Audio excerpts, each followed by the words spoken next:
হে কৃষ্ণ, যে ভক্ত আজ এই অমৃতবাণী শুনছেন তার জীবনে আপনার কৃপা যেন সর্বদা বজায় থাকে এবং তার সকল কষ্ট যেন দূর হয়।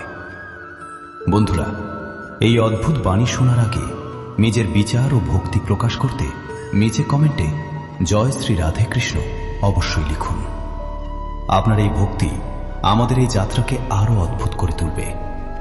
তাহলে চলুন দেরি না করে এই দিব্য যাত্রার দিকে এগিয়ে যাই। শ্রীকৃষ্ণ বলেন, মানুষ যখন নিজের সাথে সময় কাটাতে শিখে যায় তখন সে জীবনের আসল স্বরূপ বুঝতে শুরু করে। আত্মচিন্তাই হল সেই পথ যা তাকে সত্য, শান্তি এবং আত্মজ্ঞানের দিকে নিয়ে যায়। অনেক সময় আমরা জীবনের ইঁদুর দৌড়ে এতটাই জড়িয়ে পড়ি যে নিজেকেই ভুলে যাই। প্রতিদিন নতুন লক্ষ্য, নতুন আশা এবং সমাজের প্রত্যাশা আমাদের ঘিরে ধরে। কিন্তু যখন আমরা একা থাকি তখন আমরা নিজের ভেতরে উঁকি দেওয়ার সুযোগ পাই। এই একাকিত্ব কোনো অভিশাপ নয়, বরং একটি অমূল্য উপহার যা আমাদের নিজেকে বুঝতে এবং জীবনের লক্ষ্য স্পষ্ট করতে সাহায্য করে। কল্পনা করুন, আপনি একটি শান্ত হ্রদের পাড়ে বসে আছেন। যদি জলের মধ্যে অনবরত আলোড়ন থাকে তবে সেখানে নিজের প্রতিচ্ছবি দেখা অসম্ভব হয়ে পড়ে। কিন্তু জল যখন স্থির হয় তখন আমাদের মুখ পরিষ্কার দেখা যায়। ঠিক তেমনি যখন আমরা একা থাকি এবং বাইরের জগতের কোলাহল থেকে দূরে থাকি তখন আমরা নিজের আসল পরিচয় দেখার সুযোগ পাই। মহাভারতে অর্জুনও ঠিক এই পরিস্থিতিতে ছিলেন। যখন তিনি যুদ্ধক্ষেত্রে দাঁড়িয়েছিলেন তখন চারদিকে কেবল শোরগোল ছিল, যুদ্ধের হাহাকার, কর্তব্যের টানাপোড়েন আর সম্পর্কের কোলকধাঁধা। এই কোলাহলে তিনি বিভ্রান্ত হয়ে পড়েছিলেন এবং নিজের উদ্দেশ্যই ভুলে গিয়েছিলেন। তখনই শ্রীকৃষ্ণ তাকে আত্মচিন্তা করার জন্য অনুপ্রাণিত করেছিলেন। তিনি অর্জুনকে বলেছিলেন নিজের ভেতরে দৃষ্টিপাত করতে এবং বুঝতে যে তার আসল কর্তব্য কি। যখন অর্জুন নিজের মনের গভীরে প্রবেশ করে চিন্তা করলেন তখন তিনি নিজের জীবনের উদ্দেশ্য বুঝতে পেরেছিলেন। আজকের সময়েও এটি সমানভাবে সত্য। যখন আমরা একা থাকি তখন আমরা আমাদের জীবনের অনেক গুরুত্বপূর্ণ প্রশ্নের উত্তর খুঁজে পাই। আমরা কি সঠিক দিশায় যাচ্ছি? আমরা যা করছি তা কি সত্যিই আমাদের মনের খুশির কারণ? আমরা কি আমাদের ইচ্ছা অনুযায়ী বেঁচে আছি নাকি শুধু সমাজের প্রত্যাশা পূরণ করছি? নির্জনতা আমাদের এই বিষয়েও চিন্তা করার সময় দেয় যে এ পর্যন্ত আমরা যেসব সিদ্ধান্ত নিয়েছি সেগুলো সঠিক ছিল কিনা। অনেক সময় আমরা ভিড়ের সাথে তাল মেলাতে গিয়ে এমন কিছু সিদ্ধান্ত নিয়ে ফেলি যা আমাদের আত্মার পরিপন্থী। কিন্তু যখন আমরা নিজের সাথে সময় কাটাই তখন আমাদের উপলব্ধি হয় যে আমাদের কোন দিকে এগিয়ে যাওয়া উচিত। বিশ্রাম নেওয়া যাক। এক বন্ধু বলল, আমি এখানে থেকে ধন সম্পত্তি রক্ষা করছি, তুমি বাজার গিয়ে খাবারের ব্যবস্থা করো। যখন সেই বন্ধুটি বাজারে গেল তখন তার মনে পাপ জন্ম নিল। সে ভাবল, আমরা এত টাকা রোজগার করেছি, আমি যদি একে এই জঙ্গলেই মেরে ফেলি তবে সব টাকা আমার হয়ে যাবে, না হলে আমাকে অর্ধেক টাকা ওকে দিয়ে দিতে হবে। মনে এই কুচিন্তা আসতেই সে তার বন্ধুর খাবারে বিষ মিশিয়ে দিল। যখন সে খাবার নিয়ে তার বন্ধুর কাছে গেল তখন সেই বিষ মেশানো খাবার খেয়ে তার বন্ধু সেখানেই মারা গেল। সেই ব্যক্তি সব ধন সম্পদ নিয়ে নিজের বাড়িতে ফিরে এলো। এরপর তার ঘরে এক পুত্র সন্তান জন্ম নিল। ছেলেটি জন্মানোর পর থেকেই খুব অসুস্থ থাকত। সেই ব্যক্তি তার জীবনে যা কিছু ধন উপার্জন করেছিল তার সবটুকুই ছেলের চিকিৎসায় শেষ হয়ে গেল। ছেলে বড় হতে লাগল আর তার সম্পদ নষ্ট হতে লাগল। যখন ছেলেটি কিছুটা বড় হলো তখন তার বাবা তাকে জিজ্ঞাসা করল, বাবা, তুই এত অসুস্থ কেন থাকিস? তুই ঠিক কেন হস না? আমি আমার জীবনের সব কিছু তোর উপর লাগিয়ে দিয়েছি, তাও তোর শরীর ঠিক হচ্ছে না। তখন তার ছেলে বলল, কিসের ছেলে আর কিসের বাবা? আমি তোমার সেই বন্ধু যাকে তুমি জঙ্গলে বিষ খাইয়ে মেরে ফেলেছিলে। আমি আমার সেই প্রতিশোধ পূরণ করতে তোমার ছেলের রূপে তোমার ঘরে এসেছি। এখন আমার আর তোমার হিসেব বরাবর হলো এবং আমার জীবনও এখানেই শেষ। তাই গীতার উপদেশ আমাদের এটাই শেখায় যে কেউ নিজেকে যতই ধূর্ত বা বুদ্ধিমান মনে করুক না কেন, সে যদি ভুল কর্ম করে থাকে তবে আজ হোক বা কাল তাকে তার ফল ভোগ করতেই হবে। কোনো ব্যক্তি তার কৃতকর্মের ফল ভোগ না করে পার পেতে পারে না। গীতার তৃতীয় উপদেশ হল, আজ বাঁচো, আগামীকালের চিন্তা ছেড়ে দাও। যে ব্যক্তি তার অতীত বা ভবিষ্যৎ নিয়ে পড়ে থাকে সে জীবনে কখনো সুখী হতে পারে না। আপনি জীবনের সুখ কেবল তখনই পেতে পারেন যখন আপনি বর্তমানে বাঁচতে পারবেন, আজকের আনন্দকে উপভোগ করতে পারবেন। অতীত এবং ভবিষ্যতের কোনো বাস্তব অস্তিত্ব নেই, সেগুলো কেবল আপনার বুদ্ধি এবং চিন্তার মধ্যে থাকে। যখন মানুষ অন্যের ওপর নির্ভর করা ছেড়ে দেয় এবং নিজের সিদ্ধান্ত নিজে নিতে শুরু করে তখন তার আত্মবিশ্বাস বৃদ্ধি পায় এবং সে নিজের জীবনের অধিপতি হয়ে ওঠে। মানুষের স্বভাব হল সে সবসময় কোনো না কোনো আশ্রয়ের সন্ধান করে, কখনো পরিবার, কখনো বন্ধু, আবার কখনো সমাজ। আমরা প্রায়ই অন্যের ওপর নির্ভর করে আমাদের জীবনের সিদ্ধান্তগুলো নেই, কিন্তু জীবন যখন আমাদের একা করে দেয় তখন আমরা উপলব্ধি করতে পারি যে আসল শক্তি আমাদের ভেতরেই রয়েছে। একা থাকা আমাদের শেখার সুযোগ করে দেয় যে আমরা আমাদের সমস্যার সমাধান নিজেরাই করতে পারি এবং নিজের সিদ্ধান্ত নিতে আমরা নিজেরাই সক্ষম। মহাভারতে একটি অত্যন্ত গভীর প্রসঙ্গ রয়েছে। যখন পাণ্ডবদের বনবাস হয়েছিল তখন তারা এক কঠিন সময়ের সম্মুখীন হয়েছিলেন। রাজপ্রাসাদে বড় হওয়া 5 ভাই, যাদের প্রতিটি সুবিধা প্রাপ্ত ছিল, হঠাৎ তারা বনে বনে ঘুরে বেড়াতে লাগলেন। কোনো সৈন্য নেই, কোনো সেবক নেই।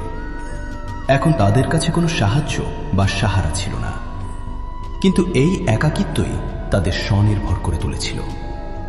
যুধিষ্ঠির ধৈর্য শিখলেন, ভীম নিজের শক্তিকে সঠিক দিকে প্রয়োগ করতে শিখলেন, অর্জুন তপস্যা করে দিব্যাস্ত্র লাভ করলেন, নকুল এবং সহদেব ঔষধি এবং পশুপালনের জ্ঞান অর্জন করলেন। এই স্বনির্ভরতাই তাদের মহান যোদ্ধা বানিয়েছিল। যদি তারা রাজপ্রাসাদেই থাকতেন এবং সুবিধার উপর নির্ভরশীল হতেন তবে হয়তো কখনো জীবনের সংগ্রামের সঙ্গে লড়াই করার শক্তি আসত না। একাকিত্ব তাদের ভেঙে ফেলার জন্য আসেনি, বরং তাদের স্বনির্ভর করার জন্য এসেছিল। আজকের সময়ও এটাই সত্য। যখন আমরা প্রতিটি ছোট বড় সমস্যার জন্য অন্যের ওপর নির্ভর করি তখন আমরা নিজেদের ভেতরের শক্তিকে চিনতেই পারি না, কিন্তু যখন আমাদের একা নিজের সিদ্ধান্ত নিতে হয় তখন আমরা বুঝি যে আমাদের চিন্তা, আমাদের বুদ্ধিমত্তা এবং আমাদের অভিজ্ঞতাই আমাদের আসল শক্তি। একজন যুবককে দেখুন যে সব সময় নিজের বাবা মায়ের ওপর নির্ভর করে। যতক্ষণ তারা তার জন্য সিদ্ধান্ত নেন ততক্ষণ সে নিরাপদ বোধ করে, কিন্তু যেমনই তাকে একা নিজের সিদ্ধান্ত নিতে হয় সে ঘাবড়ে যায়। কিন্তু ধীরে ধীরে যখন সে নিজের ভুল থেকে শেখে, নিজের পায়ে দাঁড়ায়, তখন সেই স্বনির্ভরতাই তার সবচেয়ে বড় বল হয়ে ওঠে। শ্রীকৃষ্ণ অর্জুনকেও এটাই শিখিয়েছিলেন। যখন অর্জুন মোহে ফেসে যুদ্ধ থেকে পালিয়ে যেতে চেয়েছিলেন তখন কৃষ্ণ তাকে স্বনির্ভর হওয়ার শিক্ষা দেন। তিনি বলেছিলেন যে তুমি তোমার কর্মের জন্য নিজেই দায়ী এবং নিজের সিদ্ধান্ত নিজে নিতে শেখো। এই শিক্ষাই অর্জুনকে মহান যোদ্ধা বানিয়ে দিয়েছিল। যখন আমরা একা থাকি তখন আমাদের কাছে কোনো সাহারা থাকে না। এই একাকিত্ব আমাদের শেখায় যে যদি আমরা পড়ে যাই তবে আমাদের নিজেদেরই সামলাতে হবে। যদি কোনো সমস্যা আসে তবে আমাদের নিজেদেরই সমাধান বের করতে হবে। ধীরে ধীরে এই অভ্যাস আমাদের এতটাই স্বনির্ভর করে দেয় যে আমরা যে কোনো পরিস্থিতিতে ঘাবড়ে যাই না, বরং দৃঢ়তার সাথে মোকাবিলা করি। একাকিত্ব আমাদের মজবুত বানায়, স্বনির্ভর বানায় এবং নিজের সিদ্ধান্ত নিজে নেওয়ার ক্ষমতা দেয়। এটাই প্রকৃত আত্মবিশ্বাস এবং এটাই জীবনের আসল শক্তি। তাই শ্রীকৃষ্ণ বলেন যে স্বনির্ভর হও, কারণ যখন তুমি নিজের উপর ভরসা করতে শিখবে তখনই জীবনের আসল আনন্দ লাভ করতে পারবে। শ্রীকৃষ্ণ বলেন যে ব্যক্তি নিজের ভেতরের শক্তিকে খুঁজে পায়, তাকে বাইরের কোনো সাহায্যের প্রয়োজন হয় না। নির্ভরশীলতা কেবল এক ভ্রম যা মানুষকে দুর্বল করে তোলে। যখন তুমি নিজের পায়ে দাঁড়াতে শিখবে তখনই প্রকৃত আনন্দ এবং স্বাধীনতার অভিজ্ঞতা লাভ করতে পারবে।